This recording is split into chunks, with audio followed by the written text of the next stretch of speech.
ہمارا معاملہ بھی بہت چینج ہے، آج ہمارے اعمال بھی بہت چینج ہے، آج ہمارا کردار بھی بہت چینج ہے۔ قوم لوط، حضرت لوط علیہ السلام کی قوم کیوں برباد ہوئی؟ آج وہ جزیرہ موجود ہے، کم و بیش 2200 سال ہو گئے ہیں، اس جزیرے میں جائے جو تباہ ہوئی تھی قوم، اس جزیرے پہ نمکین مٹی ہے، نمکین پانی ہے، زہریلا پانی ہے، اس جگہ پہ آج فصل نہیں ہو سکتی ہے۔ آج اس جگہ پر جو کبھی خوبصورت زمین ہوتی تھی، قوم لوط والی جو جگہ ہے وہ بڑی خوبصورت زمین ہوتی، لوگ دیکھنے آتے تھے، یہ بڑا پیارا جگہ ہے، بڑے پیارا مقام ہے، وہ دیکھنے آتے تھے۔ لیکن آج اللہ تعالیٰ نے وہ ہمارے لیے عبرت کی جگہ بنا دی ہے۔ 2200 سال ہو گئے ہیں، وہاں کوئی آپ پودا نہیں لگا سکتے، اگر اس پانی کو پینے تو آپ بیمار ہو جائیں، آپ کی بیماریاں نکل آئے۔ اللہ اکبر، یہ وہ جگہ تھی، یہ وہ قوم تھی، یہ وہ لوگ تھے کہ جب ان کی فراوانی ہوئی نا مال کی، آج ہمیں بھی فراوانی ہوتی ہے تو ہم اللہ کو بھول جاتے ہیں، مال کی فراوانی ہوئی، لوگ مہمان بن کے آتے تھے۔ قوم لوط جو اس علاقے میں تھی، لوگ مہمان بن کے آتے تھے کہ مہمان بن کے جائیں گے، یار ان کو اللہ نے بہت دیا ہے۔ اب ان کو خیال آنے لگا یار یہ کب تک ہم دعوتیں کرتے رہیں گے، کب تک لوگوں کو کھلاتے رہیں گے۔ سب سے پہلا یہ گناہ کس نے کرایا؟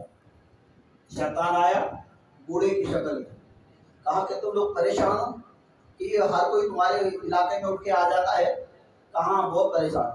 کہا اب جو بھی آئے اس کے ساتھ تم بدفعلی کرنا، یہ لوگ آنا چھوڑ دیں گے۔ اللہ اکبر، دوسرے دن وہی شیطان نوجوان کی شکل میں آیا اور بدفعلی کرائی۔ اس کے بعد جو بھی وہاں آتا اسے پکڑ لیتے اور اس کے ساتھ بدفعلی کرتے۔ پھر اللہ تعالیٰ نے اپنے نبی حضرت لوط علیہ السلام کو بھیجا ہدایت کے لیے، تو ہدایت کرو، ان کو سمجھاؤ، ان کو بجھاؤ، یہ کس راستے پر ہے۔ آپ سمجھاتے لیکن وہ نہیں سمجھتے اور اپنی اپنی کرتے۔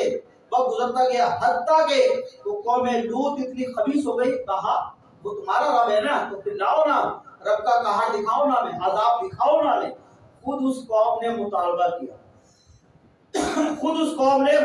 کیا، کہ لاؤ نا وہ عذاب۔ اللہ اکبر، اب اللہ تبارک و تعالیٰ کے کچھ فرشتے انسانی شکل میں حاضر ہوئے اور حضرت لوط علیہ السلام کے پاس حاضر ہو گئے، ہم آپ کے مہمان بننا چاہتے ہیں۔ آپ نے کہا اگر میں نے تو منع کیے تو یہ کسی کے پاس جائیں گے، پھر سے لوگ بدکاری کریں گے۔ اور وہ خوبصورت نوجوان تھے، آپ نے انہیں روکا، انہیں کھلایا پلایا، خدمت کی۔ رات کا ایک پہر آیا، لوگوں کو پتہ لگ گیا، کیونکہ حضرت لوط علیہ السلام کی جو بیوی تھی نا وہ اس زانیوں کے ساتھ ملی ہوئی تھی، اور اس نے جا کے بتا دیا کہ ہمارے گھر میں 3 نوجوان خوبصورت سے نوجوان لڑکے آئے ہیں۔ لوگ جمع ہو گئے، آپ کے گھر کا پورا دائرے میں گھیرا کر لیا آپ کا، حتیٰ کہ دیوار پہ چڑھنے لگے کسی طرح اندر جائے۔ حضرت لوط علیہ السلام بڑے پریشان ہوئے کہ یار یہ تو لوگ نہیں چھوڑیں گے۔ پھر ان تینوں نے، کتابوں میں آتا ہے حضرت میکائیل، اسرافیل اور میکائیل علیہ السلام، یہ تینوں فرشتے جو تھے بندوں کی شکل میں آئے تھے، کہا کہ آپ ڈرے نہیں، ہم اللہ کے حکم سے آئے اور اس قوم کو تباہ و برباد کرنے آئے، اس قوم کو تباہ و برباد کرنے آئے ہیں، اور آپ رات کی پہر میں نکل جانا لیکن اپنی بیوی کو نہیں لے کے جانا۔ سمجھ رہے بات؟ اپنی بیوی کو سمجھیے گا، دوست کے ایمان پر ہوتا ہے۔ ایک گھر میں بھائی ایک حافظ ہوتا ہے، ایک ظالم بھی ہوتا ہے، ایک اچھا ہوتا ہے، ایک بدکار بھی ہوتا ہے۔ تو کیا کہا کہ بھائی بیوی کو چھوڑو، اب تو پہلے کنبے کو سنبھالتے ہیں نا، کنبا سنبھلے، کہا کہ بیوی کو چھوڑو اور آپ نکل جاؤ۔ اللہ اکبر، رات کی پہر ہوا اور آپ وہاں سے نکل لیے۔ جب نکلے تو اب ان فرشتوں نے، کتابوں میں آتا ہے کہ حضرت جبرائیل علیہ السلام نے ایک پر جو مارا نا، وہ پوری قوم اندھی ہو گئی۔ پوری پہلا عذاب یہ تھا، پوری قوم اندھی ہو گئی۔ اور پھر حضرت جبرائیل علیہ السلام نے اس قوم کو اپنے پر سے پوری بستی کو آیا اور اونچے تک لے کے گئے اور الٹی زمین پہ دے مارے، اور پھر پتھروں کی بارش ہوئی، اور پتھر بھی وہ تھے کہ جس کو لگتا تھا اس کا نام لکھا ہوا ہوتا تھا کہ رب جو رحمان ہے وہ کمال بھی ہے، خدا کی قسم ڈرنا چاہیے۔ رب کی عطائے تو عطائے ہے، لیکن اگر رب ناراض ہو گیا تو عزتوں کی دھجیاں اڑ جاتی ہے، گھر کے گھر بکھر جاتے ہیں۔ اللہ اکبر، جبرائیل علیہ السلام آسمانوں تک لے کے جاتے ہیں اور اس بستی کو الٹا کر کے زمین پہ پھینک دیتے ہیں، پھر پتھروں کی بارش ہوتی ہے اور ہر پتھر پر اس قوم لوط کے وقتوں کا نام لکھا ہوا ہوتا ہے۔ اللہ اکبر، اللہ اکبر۔ میٹھے اسلامی بھائیوں، بات سمجھیے گا کہ ہم دنیا کے کون سے حصے میں رہ رہے ہیں، ہم اپنے دماغ کو کیوں چلا رہے ہیں، جبکہ میرے رب نے ہمیں راستہ دیا صراط مستقیم کا۔ اسی طرح باہر جا کے جو بھائی بدکاریاں کرتے ہیں، عورتوں کے ساتھ اپنے گھر کی عورتیں چھوڑ دیتے ہیں، باہر عورتوں کے ساتھ ملوث ہو جاتے ہیں، تو اللہ کے نیک بندوں ذرا خیال تو کرو، جو بو گے وہ کاٹو گے، خدا کی قسم کاٹو گے۔ جو بو گے، روایتوں میں موجود ہے، جو بو گے وہ کاٹو گے۔ کیسے؟ ایک شخص تھا، گھر میں فاقہ ہو گیا اور پریشانی ہو گئی، بھوک کے افلاس کا معاملات ہو گئے۔ ان کی جو بیٹی تھی نا، اس نے کہا اب گھر میں کھانے کو کچھ نہیں ہے، اب میں باہر جاتی ہوں، کچھ برائی کراؤ کہ کچھ کھانے کو ملے گا، گھر کی کفالت ہو جائے گی۔ خوب تیار ہو کے گھر سے نکل گئی اور پورے بازار میں گھومتی رہی۔ شام کو واپسی آئی، شرمندہ شرمندہ، کہ باپ نے پوچھا بیٹا کہاں گئی؟ کہا ابو جان کیا بتاؤں، بتاتے الفاظ بھی نہیں ہے میرے پاس۔ کہا جی بیٹا مجھے بتا کہاں گئی تھی؟ کہا کہ ابو جان کھانے کا کچھ نہیں تھا، میں نے سوچا کہ باہر جاؤں گی، بدکاری کراؤں گی، کچھ کوئی کھانے کو دے گا، اپنے گھر میں کھانا کھلا دوں گی۔ باپ پوچھتا ہے بیٹا ہوا کیا؟ ایسے میں ہمیں فوراً غصہ آتا نا، یہ کیا کیا تم نے؟ باپ کہہ رہا ہے بیٹا ہوا کیا یہ بتا۔ کہا ابو جان پورے بازار میں گھومتی رہی، پورے بازار میں گھومتی رہی، لیکن کسی نے میری طرف نگاہ اٹھا کے نہیں دیکھی۔ باپ مسکرانے لگا، یہ تو اللہ کا کرم ہے۔ کہا ابو جان آپ مسکرا رہے ہیں؟ کہا بیٹا جس تیرے باپ نے آج نگاہ اٹھا کے غیر عورت کو نہیں دیکھا تو میری عورت میری بیٹی کو کون دیکھے گا؟ اور اللہ نے یہ دکھایا کہ وہ گئی تھی لیکن باپ اچھا تھا، اس نے اچھی زندگی گزاری تھی، تو اس کی بیٹی پہ کس نے بد نگاہی کی نگاہ نہیں ڈالی۔ مجھے صاحب معلوم ہوا جو بوئیں گے وہ کاٹیں گے، اچھا بوئیں اچھا کاٹیں گے۔ اب آپ سن رہے یار میرے ساتھ تو کچھ نہیں ہوا، میں نے دیکھا ہے ورنہ بتا، میں نے اس علاقے میں بھی دیکھا ہے کہ کام ہوا 3 نسلوں پہلے اور 3 نسلوں بعد پھر وہی کام ہو گیا۔ کیا ہوا کہ وہ وہاں کا سلسلہ کہیں نہ کہیں ہوا، ضرور سامنے آیا۔ تو معلوم یہ نہ سوچے کہ یار میرے ساتھ نہیں ہوا، میں نے دیکھا نسلوں میں جاتا ہے، نواسی میں، پوتی میں، نسلوں میں تک وہ گناہ جاتا ہے، کہیں نہ کہیں وہ گناہ سامنے آتا ہے جو ہم نے کیا ہوا ہوتا ہے۔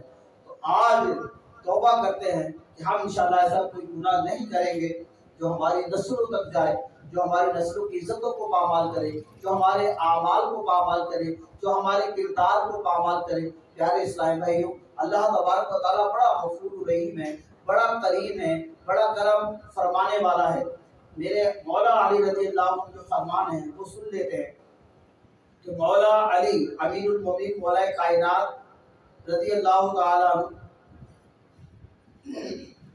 فرماتے ہیں ایام تمہاری زندگی کے صفات ہیں، ان کو اچھے اعمال سے زینت بخشو۔ بہت پیاری بات کہتی مولا علی رضی اللہ، بہت پیاری بات سمجھیے گا۔ زندگی کے جو ایام ہیں تمہارے وہ صفات ہیں، پیپر ہے، آپ جو بھی کریں نا وہ لکھا جا رہا ہے، ملائکہ بیٹھے ہوئے لکھنے کے لیے۔ آپ تو ہم کو دھوکہ دے دو گے، مولانا کو دھوکہ دے دو گے، اس کو دھوکہ دے دو گے، اس کو دھوکہ، لیکن آپ جو کریں وہ لکھا جا رہا ہے۔ مولا علی فرما رہے ہیں کہ تمہاری زندگی کے صفات ہیں، ان کو اچھے اعمال سے زینت بخشو۔ اب سیدنا عبداللہ بن مسعود رضی اللہ تعالیٰ عنہ فرماتے ہیں میں اپنی زندگی کے گزرے ہوئے اس دن کے مقابلے میں کسی چیز پر نادم نہیں ہوتا جو دن میرا نیک اعمال میں اضافے سے خالی ہے۔ ہمیں تو شوقین ہے تو نیکیاں بڑھیں، ہم تو کہتے ہیں بس 2-4 نمازیں پڑھنی، ٹھیک ہے، 2-4 مرتبہ بیٹھ گئے، ٹھیک ہے، پھر اپنا ذہن بنا لیتے ہیں، اپنا سوچ بنا لیتے ہیں یار ہم نے تو بہت نیکیاں کر دی ہے، بہت کو دعوت دے دی ہے۔ نہیں، مجھے اسرائیل بھائی ہو، کہ ہر لمحہ ہمارا سیکنڈ بائی سیکنڈ نیکی ہونی چاہیے۔ سیدنا عمر بن عبدالعزیز رضی اللہ عنہ فرماتے ہیں روزانہ تمہاری عمر مسلسل کم ہوتی جا رہی ہے، مسلسل کم ہوتی جا رہی ہے، تو پھر نیکیوں میں سستی کیوں کرتے ہو؟ ایک مرتبہ کسی نے امیر المومنین رضی اللہ تعالیٰ عنہ سے یہ کام فرمایا کہ یہ کام جو ہے آپ کل پہ موخر کرتے ہیں، یہ کام کل فرما لیجیے گا۔ آپ فرماتے ہیں میں روزانہ کا کام ایک دن میں بامشکل کرتا ہوں، آج اور کل کا کام یہ دو ہو جائیں گے تو پھر میں ان کو اس کام کو کیسے مکمل فرماؤں گا۔ یعنی اسلام میں معلوم ہوا کہ زندگی جو ہے وہ بہت آسانی کے ساتھ گزر سکتی ہے اگر ہم چاہیں۔ کسی نے بڑی پیاری بات کہی کہ امام شافعی رحمۃ اللہ تعالی علیہ فرماتے ہیں ایک مدت تک اہل اللہ کی صحبت سے میں فیض یاب رہا، ان کی صحبت سے مجھے دو باتیں سیکھنے کو ملی۔ کتنی باتیں؟ کتنی باتیں؟ کتنی باتیں؟ دو باتیں سیکھنے کو ملی۔ آپ فرماتے ہیں نمبر ایک، وقت تلوار کی طرح ہے، وقت تلوار کی طرح ہے، تم اس کو نیک اعمال کے ذریعے کاٹو ورنہ یہ فضولیات مشغولیات میں تمہیں کاٹ دے گا۔ نیکی کی نیکی لکھی جائے گی، جو وقت آپ نے گزارا، ایک گھنٹے گزارا درود پاک پڑھ کے گزارا تو کامل ہو گیا ہو، نہیں اگر آپ نے درود پاک کیا فضول باتیں کی، فضول چیزیں کی، فضول کام کیے تو کیا ہوا، وہ آپ کا وقت جو ہے فضولیات کی طرف چلا گیا اور تمہیں وہ کاٹ کے رکھ دے گا۔ پھر فرمایا نمبر دو، اپنے نفس کی حفاظت کرو، اپنے نفس کی حفاظت کرو۔ اگر تم نے اس کو اچھے کام میں مشغول نہ رکھا تو پھر یہ تمہیں کسی برے کام میں لگا دے گا۔ کیا کرے گا؟ کسی برے کام میں لگا دے گا۔ مجھے اسلام میں ہمیں چاہیے کہ اپنی زندگی کو نیک اعمال کے ذریعے گزارنے کی کوشش کریں اور اللہ والوں کی صحبت حاصل کریں، لمحہ لمحہ خوف خدا روتے ہوئے گریہ زاری کرتے ہوئے ہم اپنا وقت گزاریں۔ اللہ تعالیٰ سے دعا ہے کہ جو کچھ ہم نے سن کر عمل کرنے کی توفیق عطا فرمائیں۔ آمین بجاہ نبی نبی۔